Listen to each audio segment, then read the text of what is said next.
सध्या जगात कोरोना नामक विषाणूने अक्षरशः थैमान घातला आहे। संपूर्ण लॉकडाऊन परिस्थिती आहे। महाराष्ट्रात सुद्धा अतिशय भयावह परिस्थिती निर्माण झाली असताना कारंजा शहरातील डॉक्टरांनी आपले दवाखाने व क्लिनिक बंद केले होते। मात्र जिल्हाधिकारी मोडक यांच्या 25 मार्चच्या आदेशानुसार कालपासून सर्वत्र दवाखाने व क्लिनिक उघडे दिसत आहे।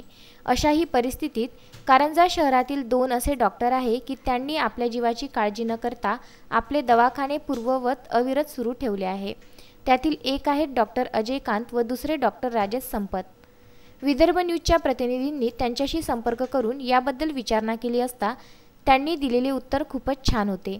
डॉक्टर अजय म्हणाले की आपली पोलीस यंत्रणा, महसूल विभाग, नगर परिषद यांचे सगळे अधिकारी व कर्मचारी तसेच पत्रकार बंधू 24 तास रस्त्यावर उतरून आपले कुटुंब सोडून काम करीत आहे।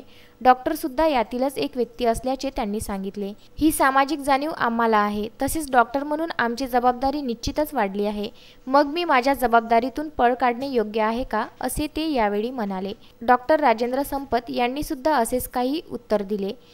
इतरांपासून होणाऱ्या संसर्गाला न जुमानता हे दोन्हीही दवाखाने कारंजा वासियांसाठी अविरत सुरू आहे। विदर्भ न्यूज करिता कारंजा लाड येथून अक्षय लोटे।